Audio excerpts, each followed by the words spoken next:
जय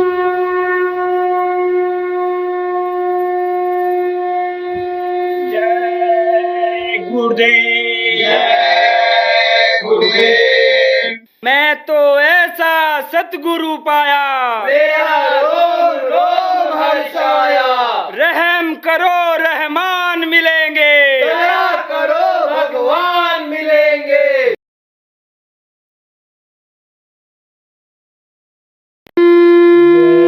जय गुरुदेव।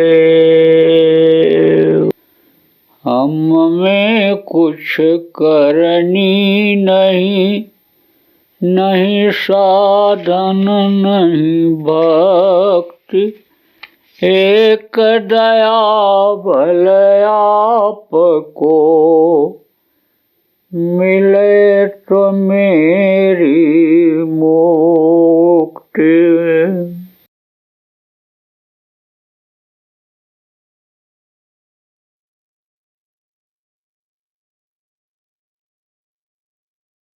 कर्म के पर्दे हटेंगे कैसे, अतिशय रगड़ करे जो कोई, अनल प्रगट चंदन ते हो। जैसे रगड़ते रगड़ते बर्तन साफ कर देते हैं, रगड़ते रगड़ते यानी समझो जंग साफ कर देते हैं, गंदगी साफ कर देते हैं, रगड़ते रगड़ते यानी समझो यानी ये कपड़ा साफ कर देते हैं, कुछ भी करते हैं रगड़ते, ऐसे ही गंदगी साफ होगी। किसके द्वारा?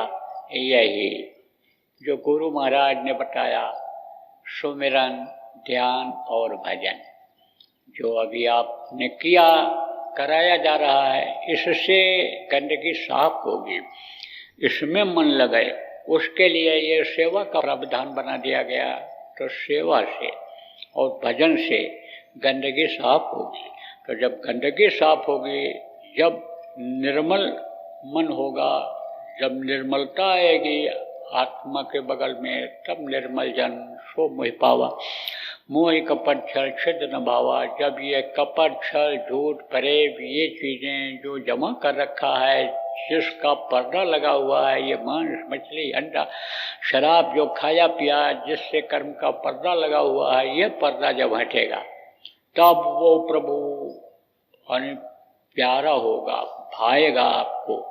जैसे नहाया धोया किसी का भी बच्चा है, अच्छा कपड़ा पहने हुए, उसको आप उठा लेते हो, प्यार करने लगते हो। और आप ही का बच्चा गंदा होता है, मैला कुचैला होता है, तो उसको उठा के प्यार करते हो? उसको तो बल्कि और डांट लगाते हो, फटकार लगाते हो, ले जाते हो, रगड़ रगड़ करके धोते हो, जब कीचड़ मैल गंदगी लगा के आता है। ऐसे ही समझ हो तो सब आप बच्चे उसी प्रभु के, लेकिन आप चूंकि गंदे हो गए, इसलिए आप जो है यानी समझो कि उसको प्यारे नहीं हो पा रहे हो।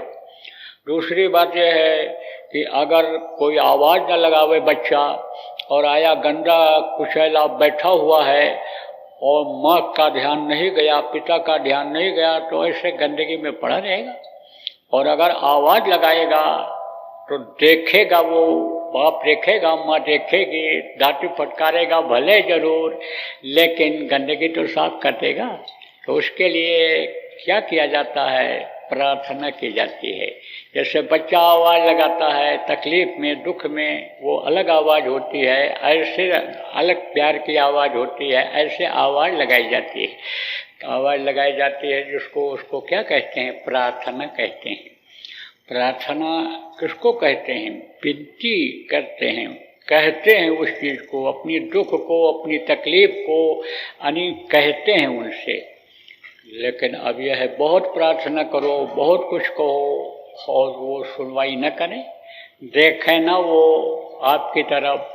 जैसे बच्चा चिल्लाता रहे, रोता रहे, और बाप देखे ना, क्यों नहीं देखता है, माँ क्यों नहीं देखती है? क्योंकि बार बार समझाती है कि उधर कीचड़ है, उधर गंदगी है, वहाँ मत जाना खेलने के लिए, उस रास्ते में मत जाना, देखो ये कपड़े में लग जाएगा, इससे गंदा हो जाएगा तेरा कपड़ा।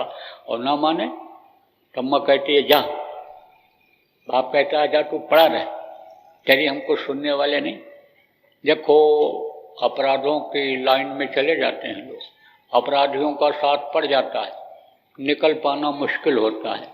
अब कोई बच्चा लोभ में पड़ गया, लालच में पड़ गया, और वो अज्ञानता में यानी न जानकारी में किसी गलत आदमी के साथ लग गया, गलत व्यवहार में चला गया, कहते हैं ना, इसीलिए कहा जाता है ध्यान रखो बच्चों का। अब फंस गया, निकल नहीं पा रहा है वहाँ, तो कहाँ जाएगा? जेल जाएगा। जेल जाएगा, एक बार छुड़ा के लाओगे, समझाओगे, लेकिन अब आदत बन गई, साथ पड़ गया दुष्ट जन संग, जे विधाता, दुष्टों का संग पड़ गया, तो कहते हो पड़ा रहने दो, जेल में पड़ा रहने दो, अब हम उसको छुड़ाने नहीं जाएंगे। तो इसी तरह से समझो कि वो ध्यान नहीं देता है। देखो प्रभु किसको भेजता है? स्वयं नहीं आता है, लेकिन संत को, महात्माओं को समय समय पर वो भेजता रहता है। किस लिए भेजता है? समझाने के लिए जीवों को, बताने के लिए जीवों को, कि अच्छे बुरे का ज्ञान कराने के लिए जीवों को वो भेजता रहता है, और वो आते हैं और समझाते हैं। अब सीधे एकदम से जिसको आप देख नहीं सकते हो, वो आपको क्या आदेश देगा? वो किस तरह से अब बातों को आपको बताएगा? कैसे आप सुन पाओगे? जिसकी बोली नहीं पहचान सकते हो आप, यानी वो उसकी बातों को कैसे समझ पाओगे? तो किसी न किसी के माध्यम से वो बात को पहुंचाया करता है। इसीलिए कहा जाता है साधते हो न कारज हानि। जो साधक साधना करना सिखाते हैं, साधना करते हैं, जिनको सद्गुरु कहा गया, संत कहा गया, उनसे कोई हानि नहीं होती। तो उनकी बातों को सुनना चाहिए, और सुनना ही नहीं चाहिए, अमल करना चाहिए। तो अमल जब करोगे, सुनोगे नहीं बल्कि अमल करोगे, तो समझो यानी इस तरह की प्रार्थना करो, इस तरह से विरह पैदा करो कि उसको वो सुनवाई कर लेगा। तो कहने का मतलब यह है कि प्रार्थना करो, लेकिन उस बीच में और किसी को न रखो। बीच में रखने का मतलब क्या होता है? जैसे मन कहीं और है, तो मन किसको याद कर रहा है? मन बच्चों को याद कर रहा है, मन दुकान को याद कर रहा है, मन दफ्तर के काम को याद कर रहा है, मन धन कमाने के, प्रतिष्ठा मान बढ़ाने को याद कर रहा है, और प्रार्थना बोल रहे हो। तो आप ये समझो कि जहाँ मन जाएगा, जहाँ मन लगेगा, वही चीज तो याद आएगी।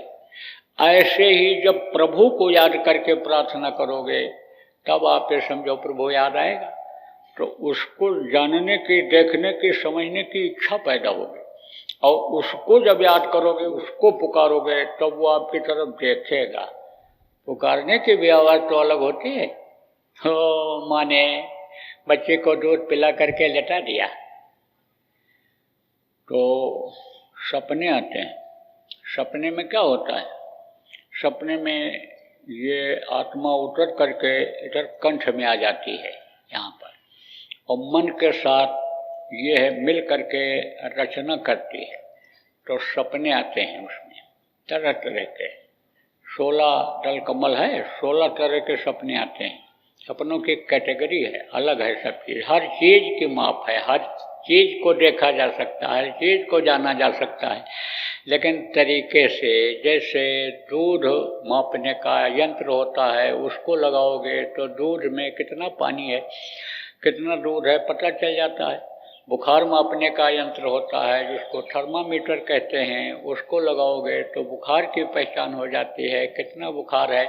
ऐसे ही हर चीज़ का होता है।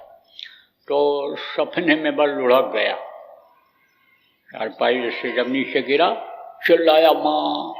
अब वो माँ भोजन बना रही थी, दौड़ करके गई, उठाई, चूमा चाटा, उसको खीर बना रही थी, खीर खिलाया।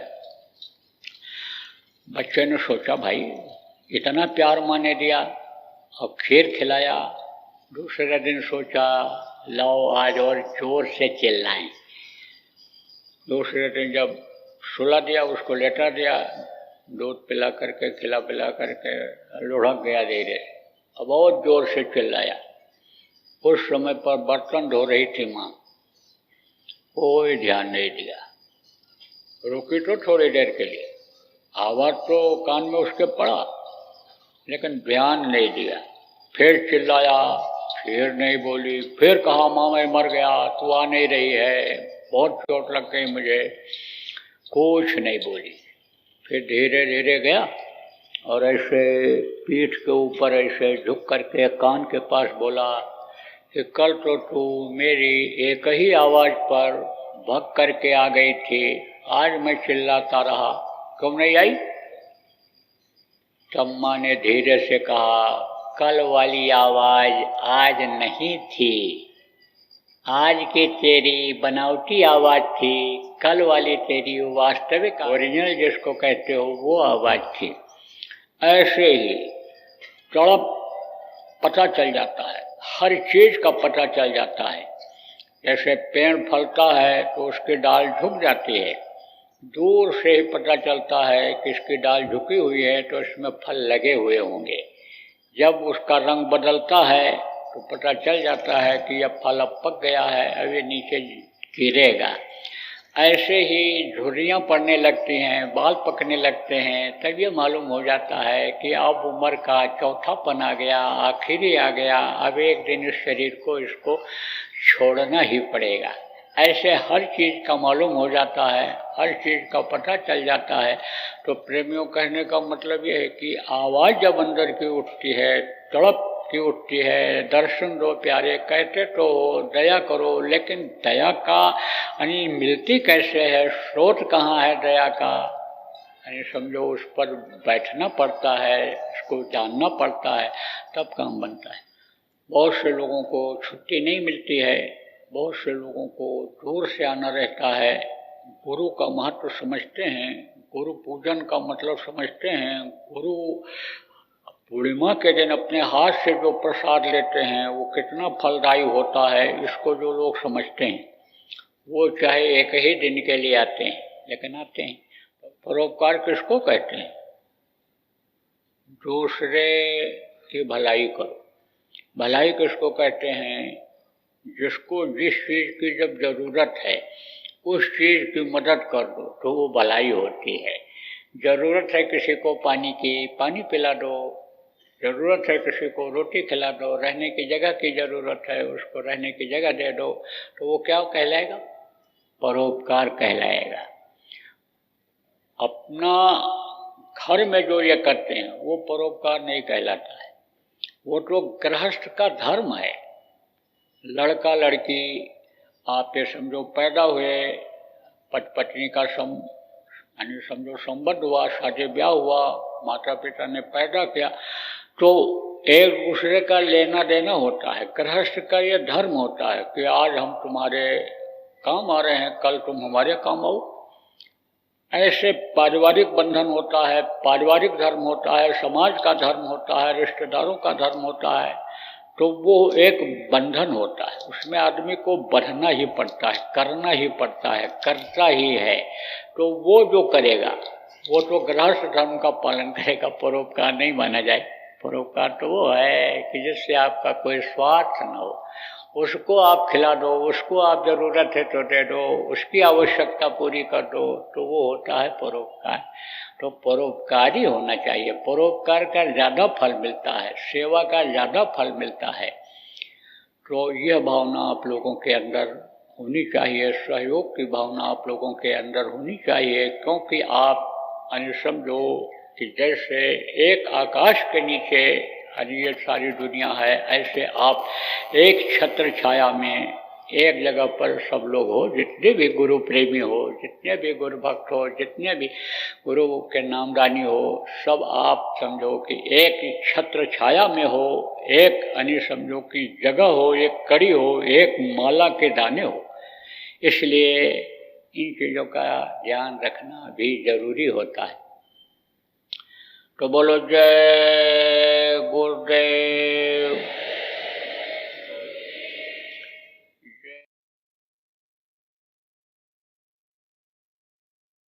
तो बहुत पहले की बात है, रूस में एक बादशाह हुआ पीटर। तो पीटर अपने देश की बहुत तरक्की चाहता था।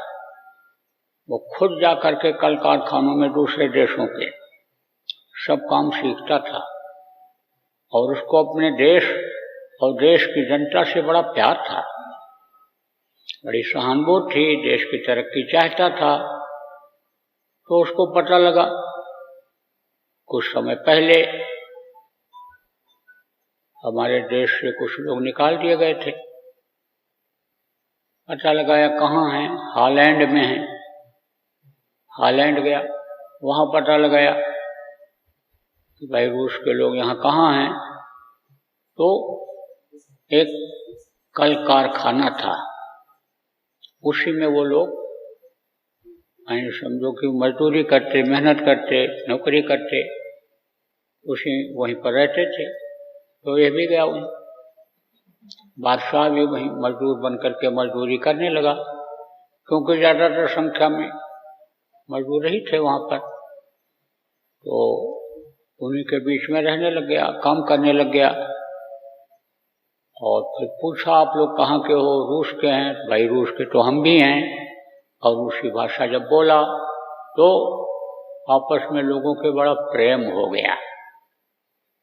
अब धीरे धीरे याद दिलाने लगा अपने देश को, देश की बातों को, देश के प्रति प्रेम पैदा किया, जागृति लाया कि आप रूस के हो, अपने देश के हो, तो आप उसको भूल क्यों रहे हो? आप याद करो और वहाँ चलना है। अब जब उनको अपना देश याद आया, अपनी मातृभूमि याद आई, अपने लोग जब याद आए, तब लोगों के अंदर इच्छा जगी। संत महात्मा क्या करते हैं? जो सत्पुरुष के भेजे हुए होते हैं, पूरे संत होते हैं, वो याद ही दिलाते हैं, मन बनाते हैं, ज्ञान कराते हैं कि तुम यहाँ के नहीं हो, इस मृतलोक के रहने वाले नहीं हो, तुम सतलोक के वासी हो, तुम अलख आगम अनामी लोक में आते जाते भ्रमण करते रहते थे, तुम वहाँ के हो और तुम यहाँ मृतलोक में आ गए, यहाँ बंधन में बन गए और अब अपने देश को, अपने घर को ही भूल गए। तो याद करो। और जब वर्णन करने लगते हैं, भूले हुए को याद दिलाने लगते हैं कि भाई वहाँ ऐसा है, इस तरह का दृश्य है, इस तरह का खान पान है, इस तरह का रहन सहन है, इस तरह, तो इच्छा जग जाती है। ऐसे ही इच्छा जगाया, जो बोल रहे थे उनको भी पीटर ने याद दिलाया देश को। तो सोचने लगे लोग, लेकिन बोले भाई हम पहुंच कैसे पाएंगे? और हम जाएं तो हम जब निकाल दिए गए तो राजा हमको स्वीकार करे न करे, ये उनके अंदर उफापो होने लग गई। धीरे धीरे धीरे पीटर ने उनको विश्वास दिलाया, कहा नहीं वो स्वीकार करेंगे, वो राजा ऐसे नहीं हुआ करते हैं, और अपने देश के जो राजा हैं वो दयालु हैं, कृपालु हैं, क्षमा करने वाले हैं, अपने देश चला जाए। फिर जब इच्छा बिल्कुल बन गई तो कैसे चला जाए? कौन ले चलेगा? मैं ले चलूंगा। आप कैसे ले चलोगे? जहाज पर बैठा कर ले चलेंगे आपको। जैसे संत नाम के जहाज लगा देते हैं, इस जहाज पर बैठो और चलो हम आपको ले चलते हैं, ये रास्ता है, नाम जहाज। आने समझो कि बैठ जाओ नाम जहाज पर, और ये सतलोक जाने वाली जहाज है।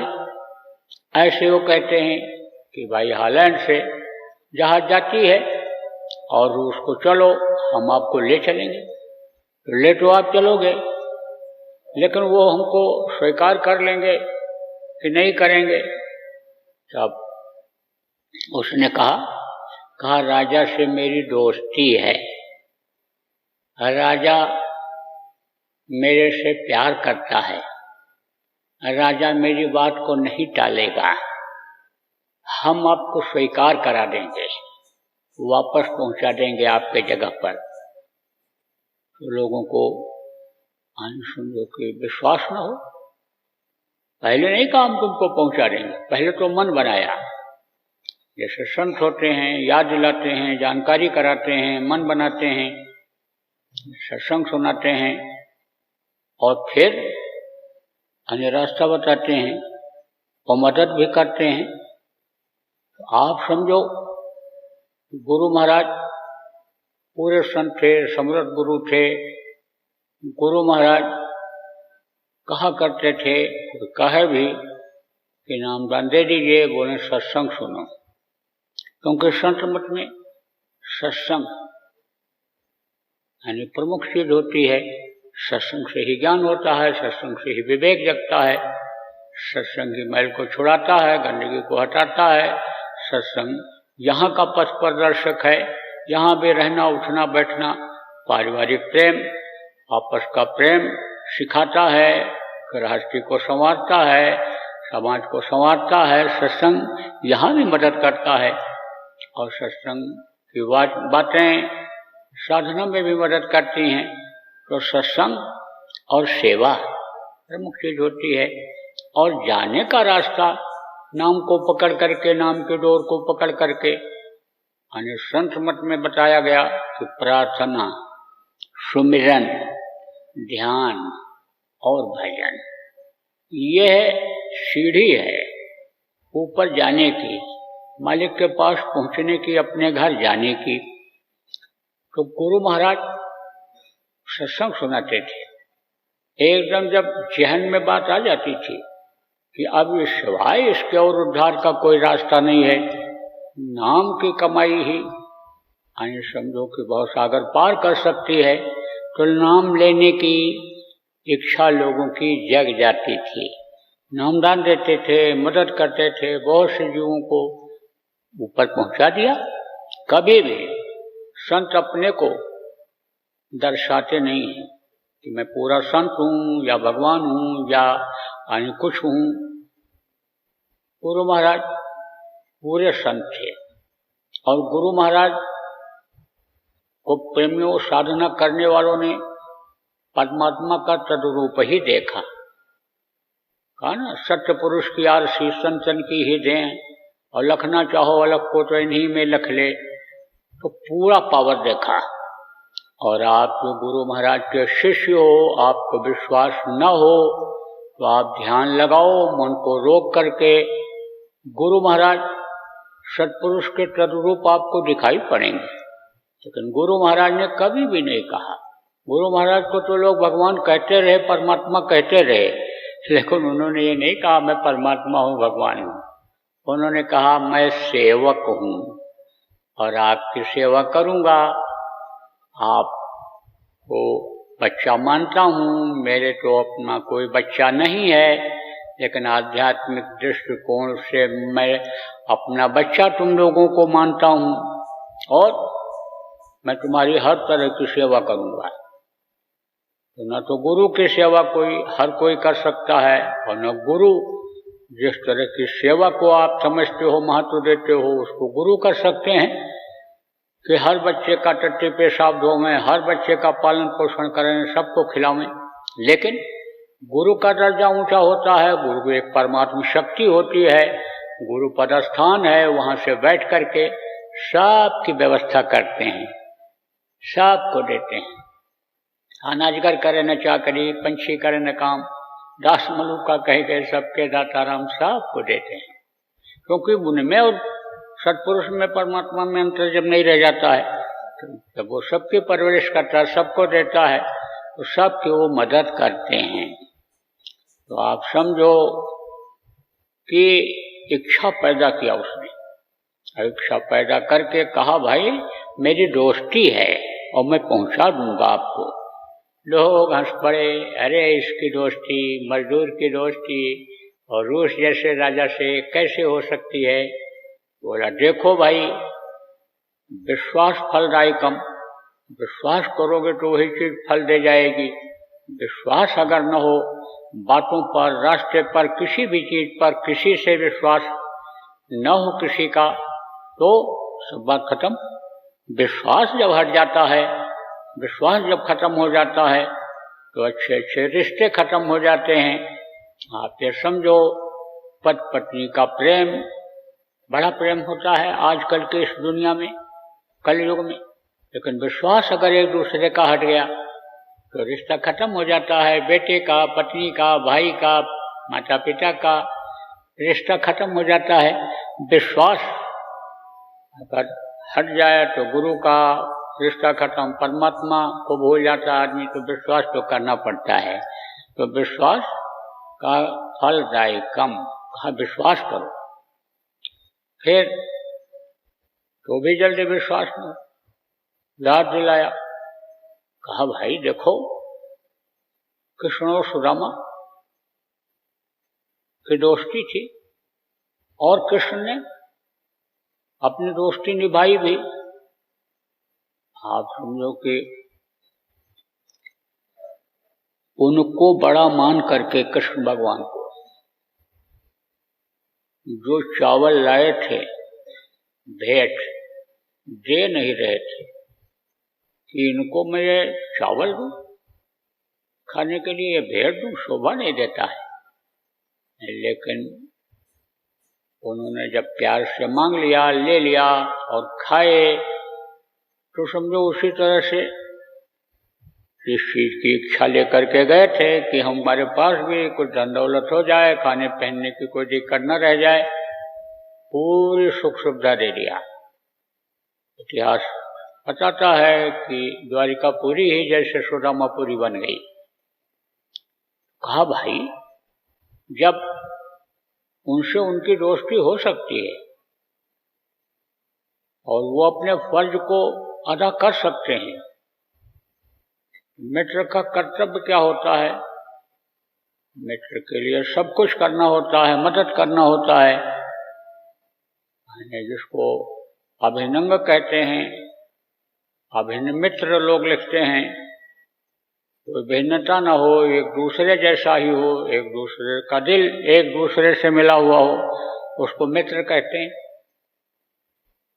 तो बोले उनसे दोस्ती हो सकती है, तो इसकी भी राजा से हो सकती है दोस्ती, इस मजदूर की भी हो सकती है, और वो अगर मदद कर सकते हैं तो यह भी हमारी मदद राजा से करा देगा, राजा को स्वीकार करा देगा, हम लोगों को वो अपने राज्य में रख लेंगे। तैयारी करके सब लोग चल पड़े। आप समझो आपको जब जहाज रूस के बंदरगाह पर पहुंची तो वहीं राजा की स्वागत शुरू हो गई, बैंड बाजे बजने लग गए, वहां के अधिकारी कर्मचारी सब स्वागत के लिए आ गए। तो उन्होंने सोचा है तो भाई दमदार आदमी, जब देखो इसका स्वागत हो रहा है मजदूर का, तो है तो दोस्त लगता है राजा का। जब वहां राज्य के नजदीक पहुंचे, किला के नजदीक पहुंचे, तो वहां स्वागत होने लग गया, फिर और विश्वास हो गया। जब राजमहल में पहुंचे, राजमहल का दरवाजा जब मुख्य दरवाजा आया तो वहां के राजमहल के लोग खड़े हैं, स्वागत कर रहे हैं।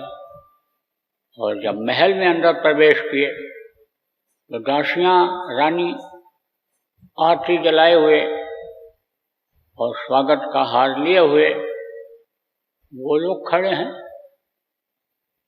अब इनका विश्वास जमता चला गया कि भाई है तो ये दमदार आदमी और बहुत जोरदार है, लगता है कि जैसे अभिन्न अंग कहा गया है, अभिन्न मित्र ये लग रहा है राजा का। और राजा जब अंदर गया, ये लोग बैठ गए और अपना कपड़ा पहन करके, अपना वेश बना करके, वेश धारण करके, और जब आया तब ये चरणों पर गिर पड़े और समझ गए कि देखो इन्होंने मेरे लिए कितना दुख झेला और किस तरह से हमको समझा करके लाए।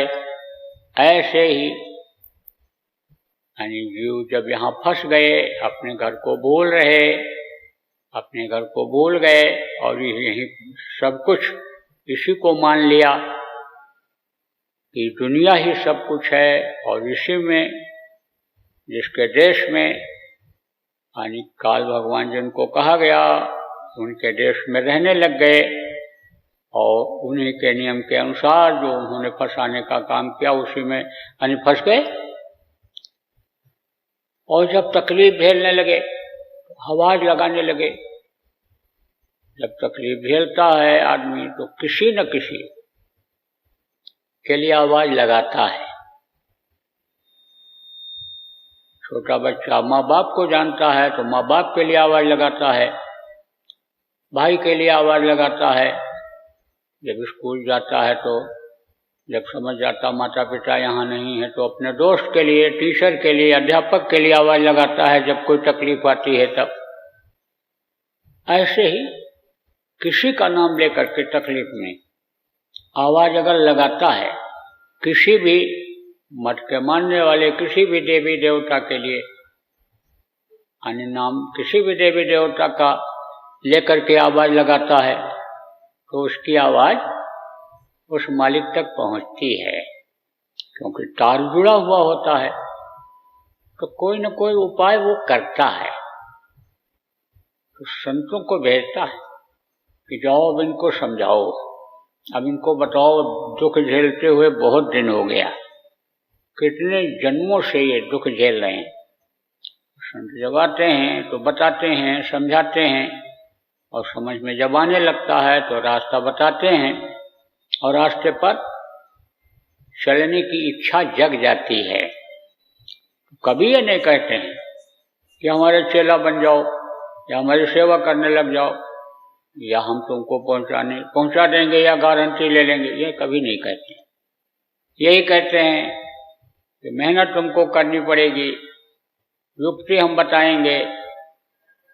अब मदद करने वाली भी बात भी खुलकर नहीं आती है, लेकिन इशारे में कह देते हैं मदद आपकी हो जाएगी, करा दिया जाएगा। मालिक बहुत समर्थ है, मालिक का बड़ा लंबा हाथ है, वो सब कर सकता है। समझने वाले जब इस चीज को समझ जाते हैं तो उन्हीं को पकड़ लेते हैं।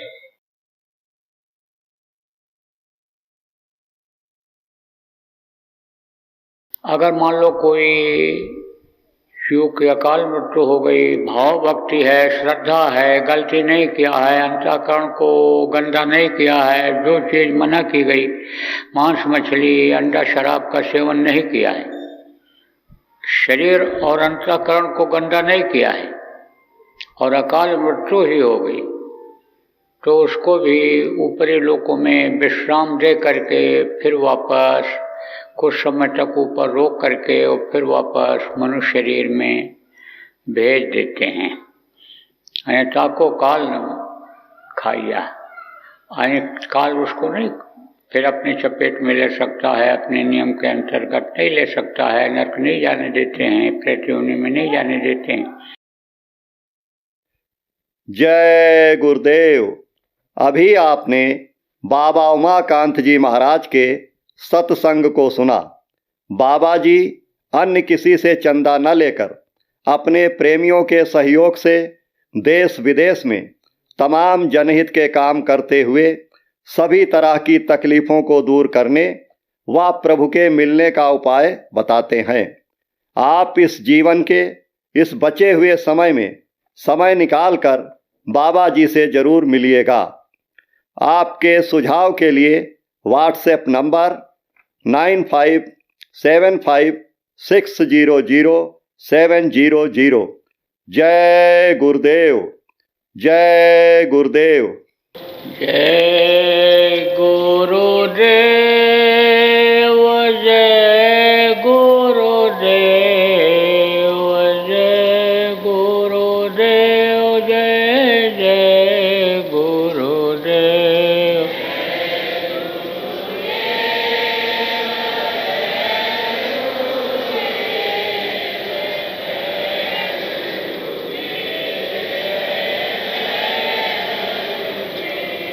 जय गुरुदेव, जय गुरु